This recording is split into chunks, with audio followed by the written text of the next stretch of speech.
रह गए। और लोकतंत्र इस तरह से चलना चाहिए कि जो चुनाव हो वो फेयर हो, ट्रांसपेरेंट हो और उसमें जनता का विश्वास हो। ये हमारा लक्ष्य है।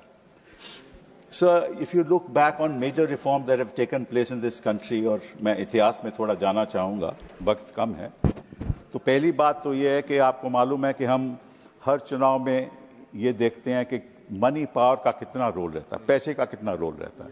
तो हमने तय किया कि लोकसभा में जो कैंडिडेट होगा वो 94 लाख खर्च, उससे ज़्यादा नहीं कर सकता, और असेंबली में 40 लाख।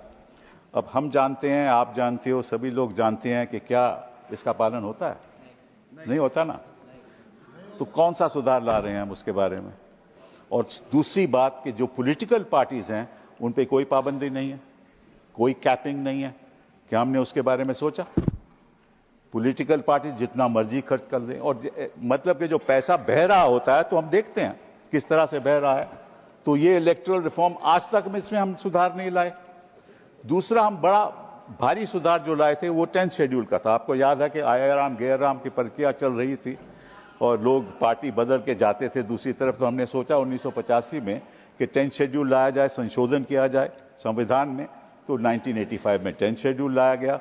वहां स्प्लिट की बात हुई और मर्जर की बात हुई। आज स्प्लिट कहाँ है? उसका भी लोगों ने दुरुपयोग किया, हम ही ने दुरुपयोग किया। मतलब कानून लाते हैं फिर उसको हथियार बनाते हैं। ये असलियत है, इस देश की असलियत है। 10th शेड्यूल को क्या हुआ, स्प्लिट को क्या हुआ, हमें उसको रद्द करना पड़ा। फिर केवल मर्जर की बात आई। मर्जर कोई पार्टी, आज की पार्टी कोई मर्जर नहीं करती, स्प्लिट के द्वारा ही सरकारें बदली जाती हैं। तो कहां सुधार हो रहा है? जो भी कानून आता है उसका हम खुद लोग उल्लंघन करते हैं। फिर आपको याद होगा 2017-18 में एक फाइनेंस बिल आया, मेरे दोस्त अरुण जेटली थी वहीं बैठे थे, और उन्होंने इंट्रोड्यूस किया और उन्होंने कहा जो पुराना जो फाइनेंस बिल के जो संशोधन कर रहे थे कंपनीज एक्ट में, क्या संशोधन था? पहले था कि कोई कंपनी जो 3 साल की उसकी काम नहीं है तो वो कोई कंट्रीब्यूशन नहीं दे सकती। उन्होंने उसको चेंज कर दिया। आप कंपनी आज इनकॉर्पोरेट करो, कल आप कंट्रीब्यूशन दे सकते हो। फिर दूसरा था कि जब तक वो 7.5% प्रॉफिट्स, नेट प्रॉफिट से ज्यादा नहीं कंट्रीब्यूट कर सकती, उसको रद्द कर दिया। अब जितना मर्जी कंट्रीब्यूट कर सके। तो मतलब कि आप सुधार तो लाते हैं लेकिन उसी का दुरुपयोग करते हैं। फिर साथ में ये भी हुआ कि उसका नतीजा ये हुआ कि 6,000 करोड़ एक पार्टी को चले गया। एक ही पार्टी को 6,000 करोड़ मिला।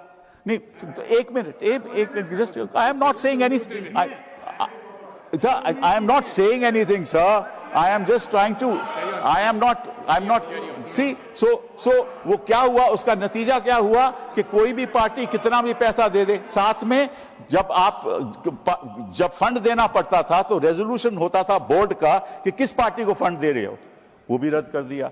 सो अभी किसी पार्टी को फंड दो, नाम नहीं, इलेक्टोरल बॉन्ड, वो खत्म हो गया। सुप्रीम कोर्ट ने कह दिया कि यह संवैधानिक था। तो जो मेजर जो सुधार लाए हो उसका तो आप उल्लंघन करते हो। तो one nation one election, one nation one party, one election one outcome, ऐसा नहीं होना चाहिए सर। बहुत बहुत धन्यवाद।